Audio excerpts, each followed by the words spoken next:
नंदी पर 31 मूंग क्यों चढ़ाए कि शंभो मेरे हृदय की बात को याद रखना भोलेनाथ, मेरे नंदीश्वर भगवान मेरे चित्त में जो मंत्र में चल रहा है इसको लक्ष्य तक पहुंचाना, और आप ही हो जो शंकर को मेरे दरवाजे तक लेकर आ सकते हो, इसलिए मूंग चढ़ाए। आप हो जो शिव को मेरे द्वार तक ला सकते। अगरबत्ती लगाते थे तो किसी ने मना कर दिया कि अगरबत्ती लगाएं नहीं, और अगरबत्ती लगाने से हमारी श्रद्धा का भाव जागृत होता है। कितनी अगरबत्ती लगाते हैं अपन? अपने यहाँ कभी एक अगरबत्ती लगाने का नहीं बोला, अपने हमेशा लगाते हैं या तो 2 या 4। 2 अगरबत्ती इसलिए लगाते हैं कि एक अगरबत्ती तो मेरी तरफ से परमात्मा को रिझाने के लिए, दूसरी अगरबत्ती मेरे परिवार को भगवान की कृपा बनी रहे उसके लिए। 4 अगरबत्ती इसलिए लगाते हैं, तीसरे नंबर की अगरबत्ती मेरे घर में कोई बुजुर्ग है तो भगवान उसको अंतिम क्षण तक भी स्वस्थ बनाकर रखना, और चौथी अगरबत्ती इसलिए लगाते हैं कि मेरे आसपास में जो भी निवास करते हैं इनको कभी दुख मत देना, इसलिए 4 अगरबत्ती लगाई जाती है। हमारे यहाँ एक अगरबत्ती भी नहीं लगाई जाती कि केवल मेरे लिए लगाई हो। हमारे यहाँ सनातन धर्म भारत की भूमि कहती है, सनातन धर्म कहता है सर्वे भवन्तु सुखिनः, इसलिए एक अगरबत्ती नहीं 2 लगाई जाती है कि मेरे लिए नहीं, मैं पूरे परिवार के लिए मांग रही हूं। भगवान जब हमारे यहाँ महादेव किसको कहा गया? केवल देवों के देव महादेव नहीं, महादेव का मतलब वो होता है कि देवता से मांगा जाता है, जो मांग कर देते हैं वो देव कहलाते हैं। हमने देवता से कहा, गणेश जी से कहा, इनसे कहा, उनसे कहा, दे दो साहब हमको ये दे दो साहब, हमको ये दे दो साहब, पर महादेव एक ऐसे हैं उनको महादेव कहते हैं। मांग कर दे वो देव, और जो बिना मांगे दे देता है उसके दरवाजे पर जाने पर दे देता है वो महादेव।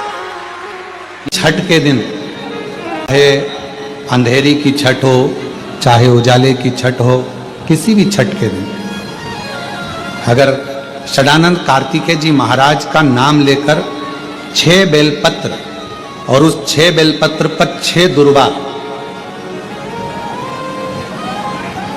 6 पुष्प, 6 अक्षत के दाने रखकर षडानंद कार्तिकेय बाबा के स्मरण कर कर शिवलिंग की जो जलाधारी है उस जलाधारी पर जहां सुख सुंदरी का स्थान है उसी के पास में कार्तिकेय जी का स्थान है। किसी भी छठ पर यदि आप बाबा को वो बेलपत्र, वो दुर्वा, वो पुष्प, वो अक्षत का दाना 6 समर्पित करते हैं, किसी भी छठ के दिन, षष्ठी के दिन स्कंद भगवान का नाम लेकर, स्कंदेश्वर बाबा का नाम लेकर, कार्तिकेय बाबा का नाम लेकर यदि समर्पित करते हैं तो जिंदगी में कितना भी कर्जा हो वो कर्जा 3 महीने के अंदर समाप्त होता ही है। कितना भी कर्जा, साथ में आपका परिश्रम, साथ में आपकी मेहनत और आपकी दृढ़ता। 6 बेलपत्र, 6 पुष्प, 6 दुर्वा, 6 चावल के दाने और साथ में अपना परिश्रम पूर्ण करो। छठ के दिन स्कंद भगवान का नाम लेकर, स्कंदेश्वर का नाम लेकर भगवान शंकर के जलाधारी पर समर्पित करो, शिव जी से प्रार्थना करो और अपनी मेहनत को 4 चांद लगाओ, कर्जा चूकेगा जरूर, समाप्त हो जाएगा। कर्जा का मतलब ये नहीं है कि आप कर्जा करे हो तो मेरे से बन नहीं रहा, मेरे प्राण छूट जाए तो अच्छा, मैं तो मर जाऊं, मैं टेंशन में हूं, मैं डिप्रेशन में हूं, बहुत परेशान हो गया, ऐसा हो गया। ना ना, दुख आता है, जब सुख आया, सुख चले गया तो दुख आएगा तो दुख भी जाएगा, दुख भी समाप्त होगा, उसमें क्या विचार कर। ऐसा तो नहीं है कि दुख समाप्त नहीं होगा, दुख नहीं जाएगा। सुख आया है, जब हमारे अच्छे दिन अगर समाप्त हुए हैं तो दुख भी समाप्त जरूर होगा, फिर वापस सुख आएगा। थोड़ा हिम्मत, थोड़ा धैर्य, थोड़ा हृदय पर भाव एकाग्रित करो कि नहीं नहीं, मेरा शंभु, मेरा शंकर, मेरा त्रिकालदर्शी, मेरा कैलाशी, मेरा अविनाशी, मेरा शिव मेरा दुख काट। कहते हैं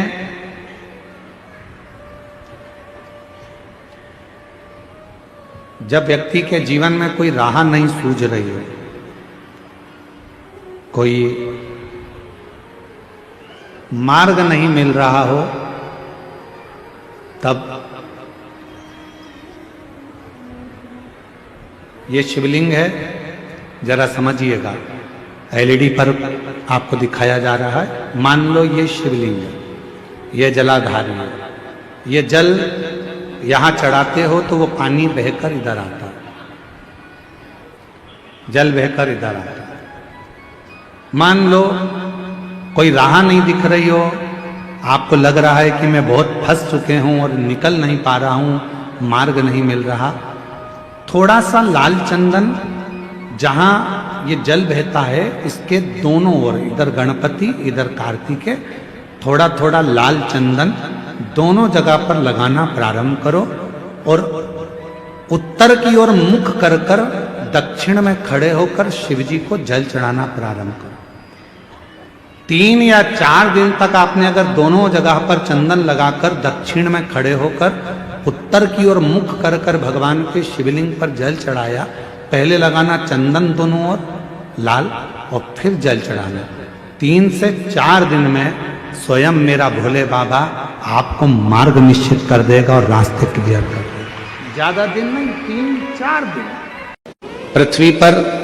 पृथ्वी पर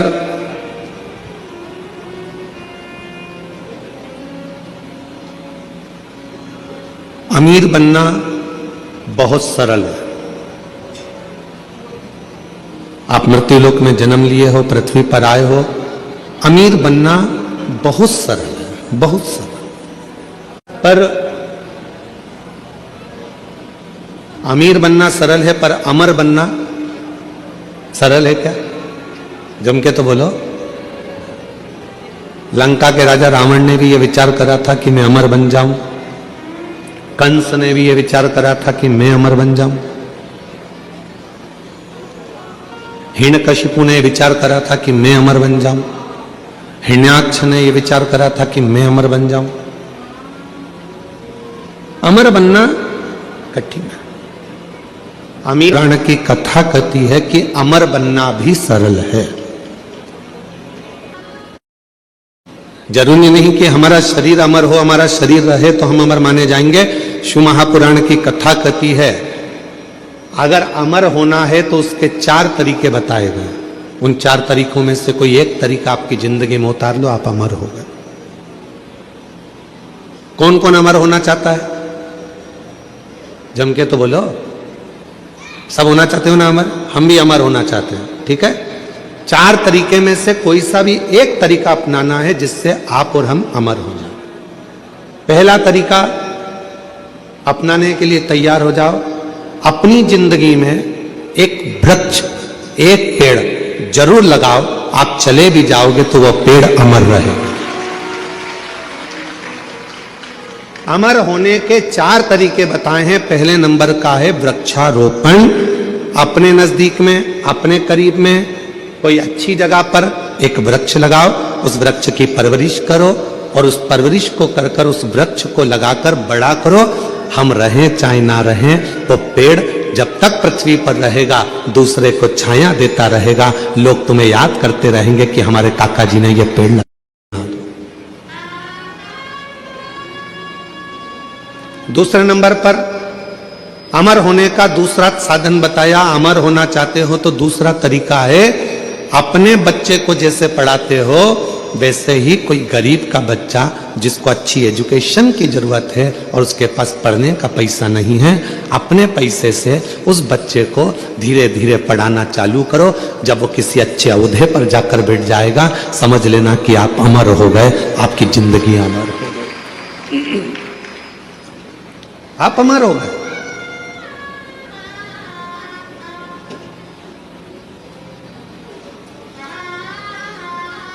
तो आप अमर, वरना अमरता का। तीसरे नंबर पर बताया कि हृदय की मिठास, प्रेम लुटाते चलो, प्रेम देते चलो, अमर। वो एक गीत की लाइन है ना, वो राम आए जो। तीसरा साधन है अपने व्यवहार को मीठा रखिए, प्रेममय रखिए, स्नेहमय रखिए, अच्छा रखिए। व्यवहार श्रेष्ठ रखिए। और चौथा साधन बताया अमर होने का, चौथा साधन अपने बच्चों को अच्छा संस्कार देकर चलिए। जब वो बच्चे अपने संस्कारों में ढल जाएंगे तो समझ लेना कि आप अमर हो गए, आपके बच्चों के संस्कार के रूप में। कौन कौन अमर होना चाहता है? बोलो, हाथ उठाओ जल्दी से। होना चाहते हो अमर? तो बच्चा भी संस्कारी, वो कोई भूलेगा नहीं, लोग आपको याद करेंगे। इनके माता पिता भी संस्कारी थे तो बच्चा भी संस्कारी, इनके माता पिता में ये संस्कार था तो बच्चे में ये संस्कार, ये अमरता है, ये अमर हो गया, ये अमर है। अमीर बनना सरल है पर अमर होना कठिन है। पर शिव महापुराण की कथा कहती है अमर होना भी सरल है। जिसने इन चार में से कोई एक बात को अपनी जिंदगी में उतार लिया तो समझ लो कि वो अमर हो गया। धर्म पत्नी माता सती को लेकर कुंभज बाबा के आश्रम में शिव पुराण की कथा अर्थात भगवत चर्चा करने के लिए गए। भगवत चर्चा करने, कथा सुनने के लिए कुंभज बाबा के आश्रम में गए।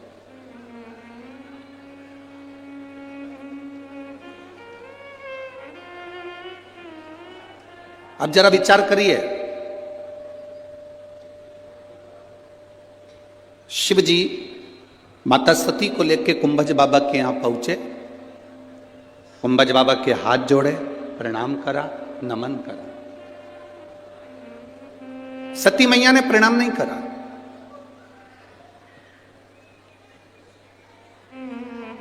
माता सती प्रणाम नहीं करी है कुंभज ऋषि को, अगस्त ऋषि को प्रणाम नहीं करी। माता सती ने प्रणाम नहीं किया।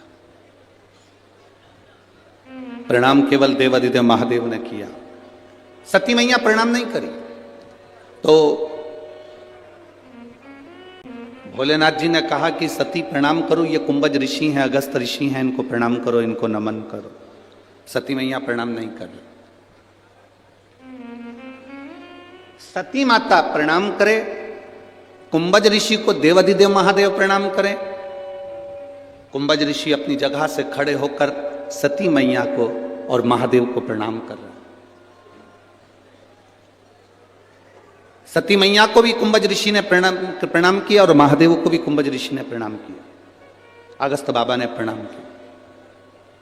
तब सती मैया के मन में अहंकार आ गया, थोड़ा सा अहंकार, कि ये ऋषि होकर, संत होकर, साधु होकर, गुरुजन होकर मुझे प्रणाम कर रहे, ये ऋषि होकर मुझे प्रणाम कर रहे, ये अभिमान सती मैया के हृदय में समाहित हुआ। कुंभज ऋषि से शंकर भगवान ने पूछा कि आपको हम प्रणाम करते पर आपने हमको प्रणाम कर लिया, ये क्यों करा?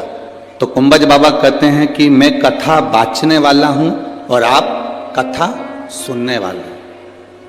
बाचने वाला और सुनने वाला, इन दोनों में बड़ा होता है, कौन बड़ा होता है? कथा बाचने वाला बड़ा है कि सुनने वाला बड़ा है? कथा बाचने वाला कभी बड़ा नहीं होता, बड़ा होता है कथा सुनने वाला। कथा बाचने वाला कभी जिंदगी में बड़ा नहीं है हमारा, कथा सुनने वाला बड़ा है। बाचने वाले का क्या है? व्यासपीठ पर आएगा, 3 घंटा बाचेगा, बोलेंगे, समझाएंगे, चले जाएंगे। पर श्रोता, सुनने वाला बड़ा होता है। अपना घर, परिवार, कुटुंब सब छोड़कर। अब सुनने वाले को क्या चाहिए कि उसका चित्त, उसकी वृत्ति, उसका मन भगवान में लग रहा है कि नहीं लग रहा। रोड पर अगर किसी का घर होगा तो उसकी कीमत होगी, रोड पर अगर किसी की जमीन होगी, खेत होगा, प्लाट होगा तो उसकी कीमत होगी। पर शिव पुराण कहती है इंसान अगर रोड पर होगा तो उसकी कोई कीमत नहीं होगी, ये निश्चित। जमीन की कीमत रोड के किनारे हो सकती है, प्लाट की कीमत रोड के किनारे हो सकती है, मकान की कीमत रोड के किनारे हो सकती है, पर मनुष्य की कीमत रोड पर नहीं होती।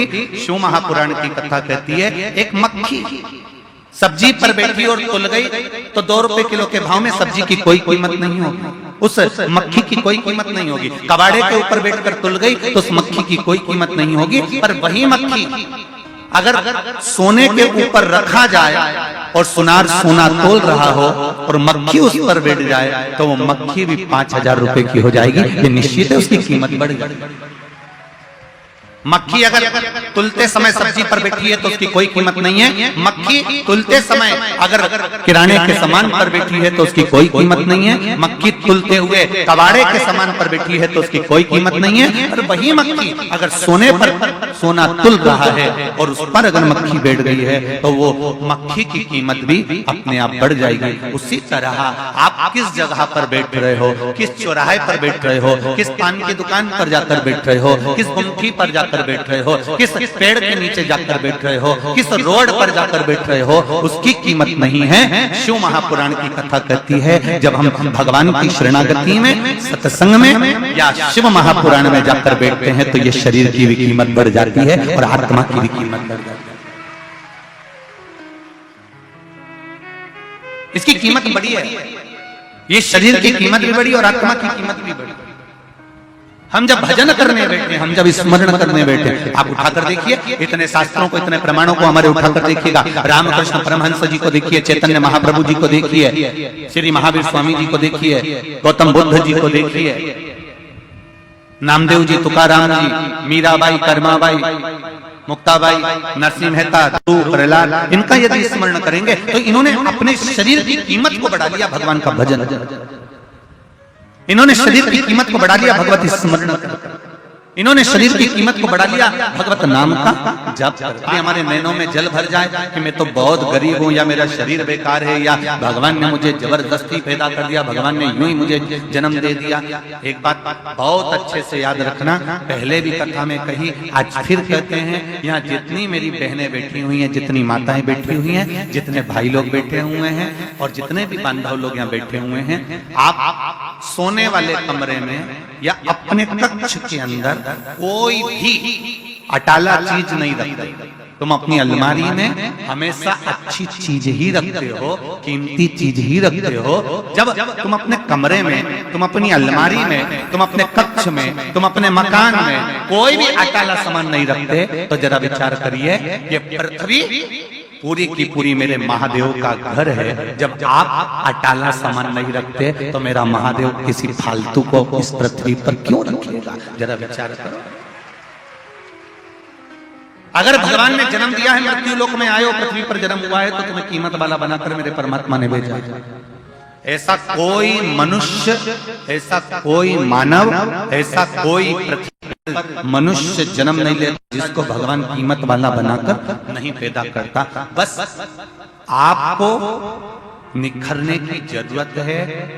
दुनिया की ठोकरें खाकर अपना कर्म करते करते और कर्म को प्रधान मानकर जो आगे बढ़ता चले जाता है, मेहनत करता चले जाता है, वो एक दिन आगे बढ़कर उन्नति की सीढ़ी पर चढ़ ही जाता है। पहले कर्म को प्रधान मानना। ये शिवलिंग, ये जलाधार और ये धार। अब कई लोगों के मन में प्रश्न खड़ा होता है, कई लोगों के मन में एक भाव उत्पन्न होता है कि हमारे घर में जो शिवलिंग है, हमारे घर में जो शंकर भगवान का शिवलिंग है, क्या उस पर वासुकी नाग लगाना, सर्प लगाना जरूरी होता है क्या? हमारे घर के अंदर जो शिवलिंग है, हमारे घर में जो शंकर भगवान का शिवलिंग है, उस पे सांप लगाना, सर्प लगाना, वासुकी नाग लगाना जरूरी है क्या? तो बहुत सावधानी से समझिएगा कि जो शिवलिंग होता है, जो शिवलिंग होता है, उस शिवलिंग में भगवान शंकर स्वयं विराजमान है। तो उनके गले में अगर सर्प है तो शिवलिंग में आपरूप सर्प है। शंकर जी अगर रुद्राक्ष की माला पहने हैं तो शिवलिंग में वो रुद्राक्ष का बल है। शंकर जी बागंबर पहने हैं, शिवलिंग में वो बागंबर का अंश है। शिवलिंग गंगा धारण करे हैं तो शिवलिंग भगवान शंकर गंगा धारण करे हैं तो शिवलिंग में वो गंगा का तत्व है। जरूरी नहीं कि तुम्हारे घर में जो शिवलिंग हो उस पे नाग हो। अगर है सर्प कोई बात नहीं, रखे रहने दो। सर्प नहीं है तो कई लोग कहते हैं चांदी का सांप बनवा लेती हूँ, पीतल का सांप बनवा लेती हूँ। घर में मेरे शिवलिंग है उस पे सांप नहीं है, मैं सांप रख देती हूँ, सर्प रख देती हूँ, वासुकी नाग रख देती हूँ ना। अगर है तो रखो। शिव महापुराण की कथा कहती है, जिसको रात्रि में सोते समय या सुबह या ऐसा लगता है कि मुझे स्वप्न में सर्प नजर आते हैं, सांप दिखते हैं, कोई मरा हुआ व्यक्ति नजर आता है, उसको लगता है कि कोई डरावनी सी वस्तु नजर आती है, कोई श्वेत वस्त्र नजर आते हैं या कोई सर्प नजर आता है, तो हमारा शास्त्र कहता है शिवलिंग, जैसे ये शिवलिंग है पूरा जलाधारी पर रखा हुआ है, और जो शिवलिंग है इस शिवलिंग के 5 स्थान ऐसे नियुक्त कर लीजिए। कितने स्थान? 5। चंदन लीजिए, उस पे एक चावल का दाना, एक अक्षत, वो भी चंदन में गीला करा हुआ, पूरा चावल का दाना। 5 स्थान नियुक्त कर लो। एक स्थान ये कर लिया, हमने चंदन लगाया, उसमें चंदन का चावल का दाना लगाया। दूसरा स्थान हमने ये नियुक्त करा, हमने चंदन लगाया, उस पे चावल का दाना लगाया। तीसरा स्थान हमने ये नियुक्त करा, चंदन लगाया, चावल का दाना लगाया। चौथा स्थान हमने ये नियुक्त करा, चंदन लगाया, चावल का दाना लगाया। 5वां स्थान हमने ये नियुक्त करा, चंदन लगाया, चावल का दाना लगाया। बस एक बेलपत्र अशोक सुंदरी वाली जगह पर पहले चढ़ा देना है, फिर ये 5 स्थान पर चंदन की बिंदी और एक चावल का दाना लगा देना। इस बेलपत्र को उठाकर लाना है प्रदोष काल में। प्रदोष काल सूर्य जब जा रहा हो, चंद्र प्रवेश कर रहा हो, उसको प्रदोष काल कहा गया। उस प्रदोष काल में इस बेलपत्री को भगवान पतालेश्वर महादेव का नाम लेकर खा लेना है। कभी जिंदगी में तुम्हें सर्प का स्वप्न आ ही नहीं सकता और सर्प का भय नहीं हो सकता। यह पतालेश्वर है। 5 स्थान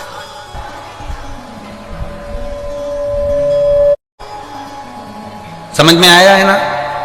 5 स्थान यदि हम नियुक्त करते हैं और 5 स्थान नियुक्त कर कर हम चंदन की बिंदी रखकर एक चंदन में भिड़ा हुआ चावल, चंदन में गीला किया हुआ चावल का एक दाना 5 स्थान पर यदि हम लगाकर एक बेलपत्र पहले समर्पित कर कर उसको लगाकर फिर हम उस बेलपत्र का प्रदोष काल के समय पर भगवान पतालेश्वर का स्मरण कर कर उसको पा लेते हैं, तो हमें फिर स्वप्न में सर्प का भय नहीं रहता, हमें स्वप्न में सर्प दिखाई नहीं देता।